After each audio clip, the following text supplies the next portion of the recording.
it's a fair question to ask. When you start searching dice making, you'll come across so many different variants of not only molds, but colorants, alcohol inks, pigments, whether you're gonna need to use a pressure pot, a vacuum chamber, do you want deep pour epoxy, art epoxy, and just so many other variables that come into play, and it can really start making you doubt your choices. So let's get a clear-cut answer on what you need to get started, the cost to entry, and do you really need a pressure pot? First thing we'll talk about are molds, because they really are the make or break factor when it comes to resin casting in general. A good quality mold can really help you make quality products, whereas a factory cranked wish style mold, as they're referred to, are really going to cause more problems unless you have experience resin casting or doing some very specific alterations or techniques to it. So I generally tell any new beginners to the hobby to avoid the wish style molds at all costs. You'll typically see these for anywhere between $6 to $15 on sites like Wish, Alibaba, AliExpress, and even Amazon nowadays. The big thing you want to keep in mind is, although it looks really compelling from a price point, there's always the failure factor that you have to keep in mind. It comes in a big pack of individual molds with a bunch of different sizes and styles. Half of them you won't be using in most of your traditional poly sets for, say, D&D or other RPG campaigns. They have no true structural support, so if you do end up casting under pressure, you'll find your faces cave in because there's no excess silicone to keep it rigid. But if someone were to ask me, make or break, what's going to be the best mold for me as far as bang for my buck, then I would recommend a slab style mold. So the next thing after you decide what type of mold you'll be going with is you want to focus on your colorants. Now there are three main types of colorants on the market right now. That's resin pigments, which are like a paste. Then you have alcohol inks, which are derived from resin pigments and mixed with alcohol to get a more fluid solution. And then you have mica powders, which are a mined or synthetically produced powder that you use to add color. Now personally, if you were just starting out and you haven't used resin or alcohol inks in the past, I would go with either resin pigments or with mica powders. And a step further, I would actually go with mica powders. Now the reason being, pigments are a little tricky to use if you're trying to get a specific color, as they're so heavily concentrated that even just a little bit can really throw off your color ratio quite a bit, and you can overshoot what you're aiming for. So if you're trying to go for that nice light blue, you'll overshoot and get a deep, like ultramarine. But being mindful of the experimentation is really important when getting into this hobby.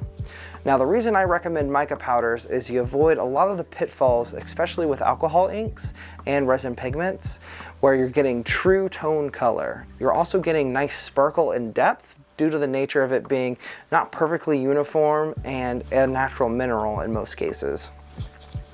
With alcohol inks, you can run into trouble where you have color degradation over time. So your purples turn into brown, your blues skew green, your reds start getting a little bit muddy.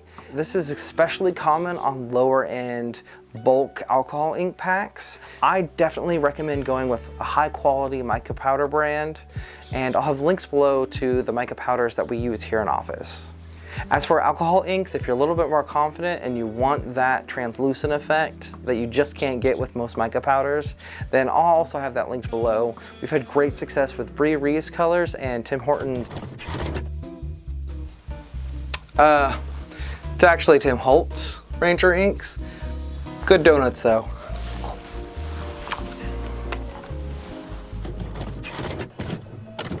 Ranger brand of alcohol inks. And last, and also what I would consider one of the most important aspects after a proper mold, you've got the resin choice.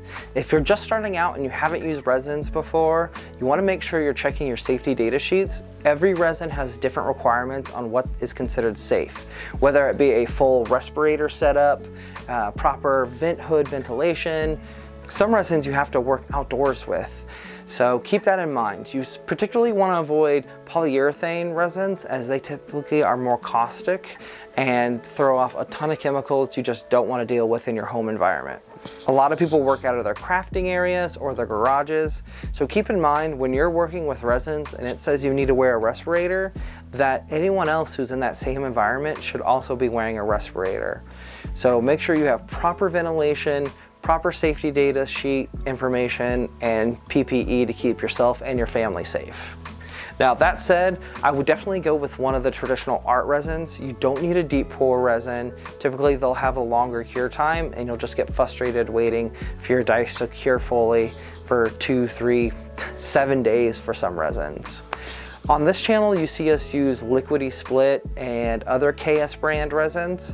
I find they strike a really good balance between performance and cost, where you're not really giving up any of the clarity, but any of the other name brands out there like Unicorn Resin or Art and Glow are both pretty popular as well.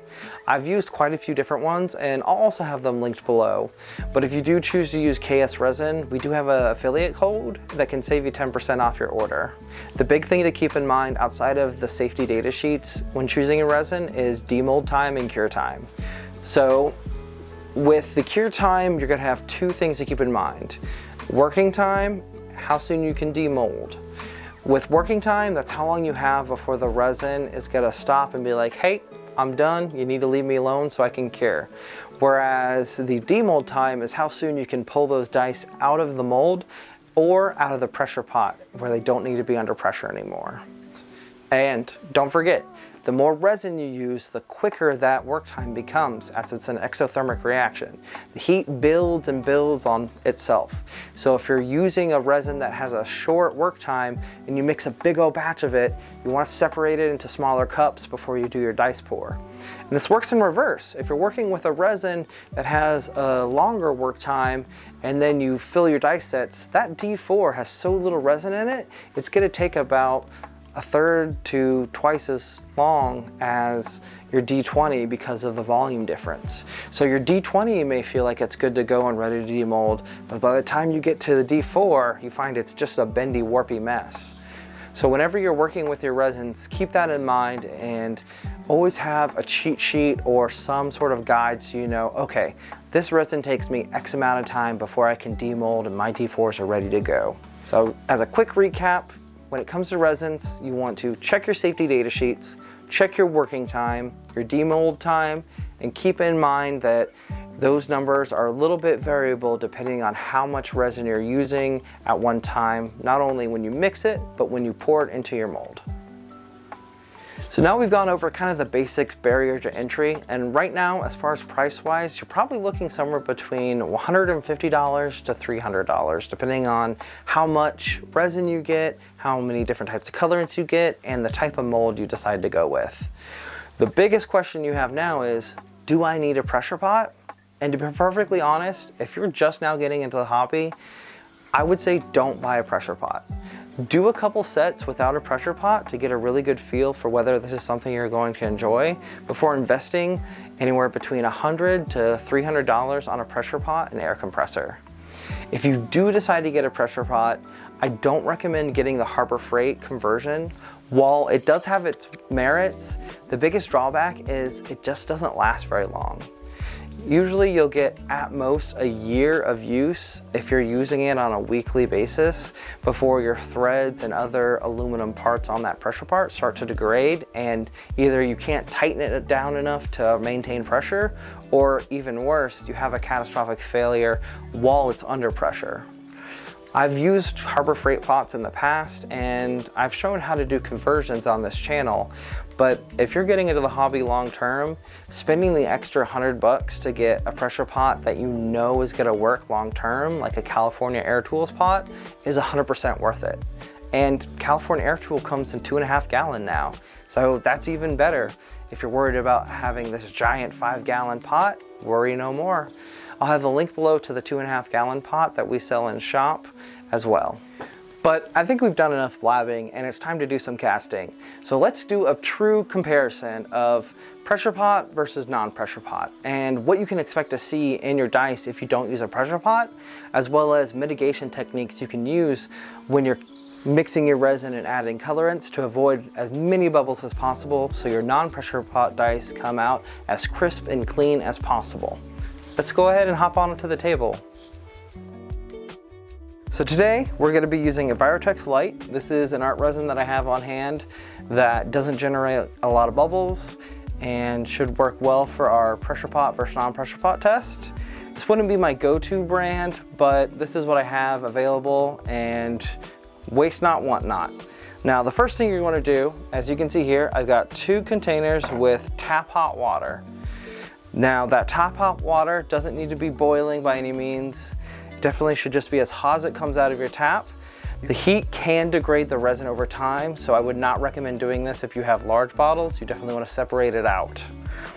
So we're going to let that sit for a minimum of 10 minutes to make sure everything can kind of get warmed up and moving.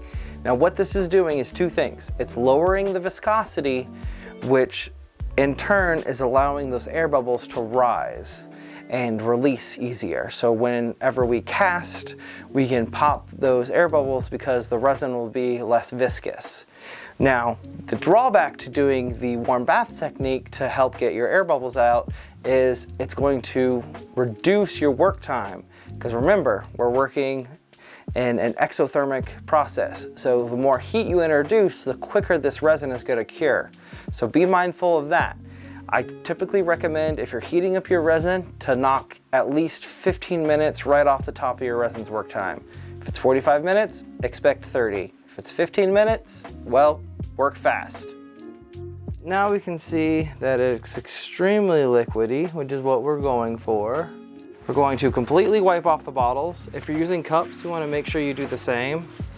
When you're mixing epoxy resins, they hate water. So you want to do your best not to get any of the water in your mold, on the bottles, caps, on the inside, on the outside, all those. And we're going to mix enough for both sets. As you can see, it's extremely liquidy. We got lots of flow and viscosity here. When you pour it from the bottle, you don't want it to splash and introduce bubbles, so you want to go at a 45-degree angle and slowly pour it. Now remember, this is an exothermic reaction. I cannot stress that enough. This reaction uses heat to cure. So when you add heat, you are lowering the work time. And because of that, we are being very mindful that, hey, we don't have as much time as we normally do. There we are. So now I've got both my parts. This is a 50-50 ratio. And because I want to make sure that we're showcasing the coloration on these and the bubble, we will not be doing any additional colorant outside of just a little alcohol ink. And we're gonna go with my favorite combo. We're going to be using the Resin Ocean Green and Lavender alcohol inks. Now if you're using mica powder, that'll help obfuscate some of the interior bubbles. But because we want to make sure we can see exactly what's going on here, I am not using any mica powders. I want to make sure we see all the bubbles. Now take your part A and part B, get your mixing cup, and you want to do exactly like you did before. Pour down the sides, you see, so you're not getting any of those bubbles introduced. There we are, we've got our cups. We'll set these aside. Now they've started to mix, and now comes the hardest part. When you're mixing, you need to not introduce bubbles. You want to scrape your edges still, but you want to mix super slow. So you see how the part A and part B's are starting to blend.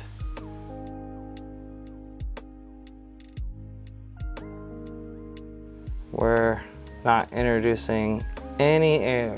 The less air you add at this stage in the process, the better. Because this is where the pavement hits the road when casting under pressure versus not casting under pressure. The more air you add, the more failure you're going to introduce into your dice. Now you're going to introduce some air bubbles. You can't avoid it. That's just the byproduct of mixing. No matter what you do, you're gonna have a couple bubbles. Don't freak out about it. So your resin should start to clear back up. Most epoxy resins go cloudy when you first put them together. So now I'm getting crystal clear. Because we didn't mix as vigorously, it is very important to use an additional cup for adding color and pouring into your mold. Now you want to do this normally, but I know you're out there. You've only got one silicone cup or two silicone cups that you mix with. You don't want to dirty up or waste any more cups. Okay, so there's an example of what happens when you don't pour at a 45-degree angle. I introduced a whole bunch of bubbles into this one. And you know what? I'm not gonna lie. I got distracted. I wasn't paying attention. So now I'm gonna go and make sure I go along the edge here on this one. There we are. And now I don't have a whole bunch of bubbles. Now, is this going to destroy my casting? No, not at all. We're just gonna give it a little bit of stir, bring those bubbles up to the surface, and make sure that they pop. All right, so I think we'll do the ocean green first. So we did about 8 drops. I want a nice vivid coloration here. So just like we were before, we're making sure to not do an up-down motion, make sure we're not pushing bubbles down from the surface down under. Now onto our lavender. Now the Brie Reese lavender is a very light colorant, so I typically add a bit more than any others. All right, so we've mixed our 2 colors, and now we're ready to pour. So I'm gonna first pour our non-pressure pot. Take your popsicle stick. You're going to place it into the dice mold, and then you want to pour slowly onto that popsicle stick so you can dose the resin into it. So you get nice, slow, steady fill without causing turbulence. Because remember, that turbulence is what introduces the air, and that's what we're trying to avoid. So we want it to flow down the popsicle stick into the dice mold, using all of our patience, slow and steady, moving from one die to the next. And we want to do that exact same process here for our other comparison mold. We have little to no bubbles. Honestly, I can't see any bubbles, and that is just beautiful and makes me super happy.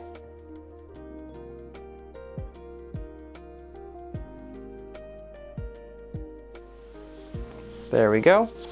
And now, the fun part.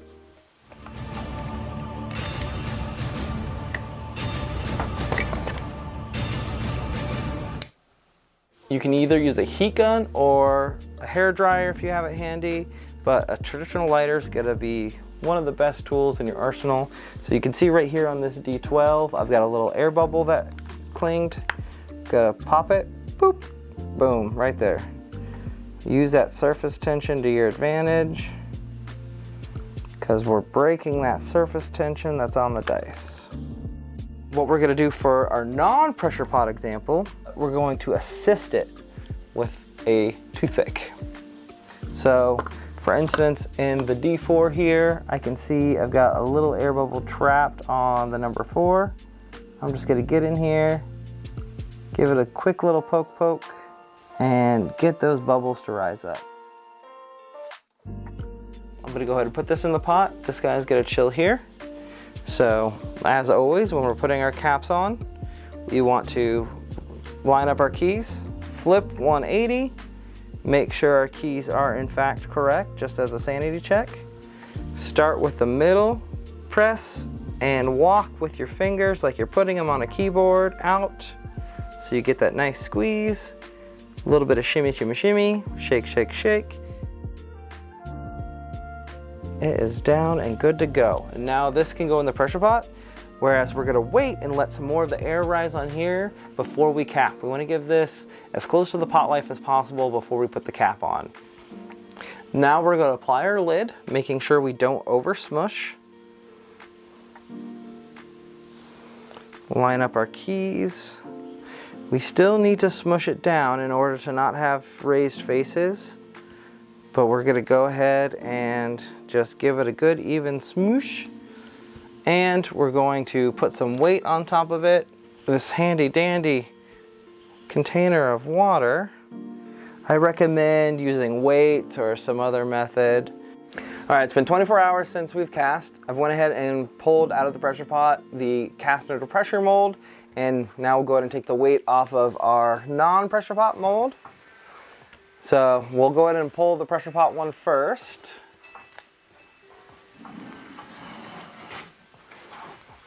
Beautiful. So we've got no surface bubbles as expected. Everything looks clean. All right, so now we'll go ahead and take the cap off of our non-pressure pot mold. So you can see we got good squeeze out with the weight. There we are. So you can see, even though we followed all of our procedures, we still ended up with a couple bubbles on the surface that rose. But for the most part, it looks pretty clean. Go ahead and squeeze to remove that flashing. So I could definitely tell the flashing is thicker on this, even though we put all that weight on it. And that just comes down to the excess resin wasn't sucked into the dice when the negative pressure was created from compressing those bubbles. You can see, so our biggest one here is our D10 and our D4. But if we're lucky, that should be the majority of our bubbles. We did have some bubbles that clung to the numbers themselves, but we'll go ahead and get these under the lights and rotation so that way you can really get a good eye for the difference between pressure pot and non-pressure pot casting. As you can see, pressure pot versus non-pressure pot is a pretty stark comparison. You've got a number of bubbles and voids that showed up even though the resin itself looked crystal clear. And this is just the natural off-gassing of the resin during the curing process. Unfortunately, no matter how careful we are when we mix, there's always going to be some form of bubbles that you can't escape. In this example, it's pretty representative of what you can expect with most resins on the market. Now, if you're looking to reduce that and still not use a pressure pot, the best thing you can do is get a longer work time resin. So this resin, for instance, is about a 45-minute work time. If you were dead set on not investing in a compressor and pressure pot for casting, then I would recommend going for work time of at least 90 minutes, if not an hour and a half. Do you need a pressure pot? No, you don't need a pressure pot. These dice with a little bit of TLC will be perfect for tabletop use. They're beautiful, you made them from scratch, and you'll have exactly what you wanted in your dice set. But if you're looking for something you want to either sell or you want to get that crystal clear effect, then the best way to get that is through compression.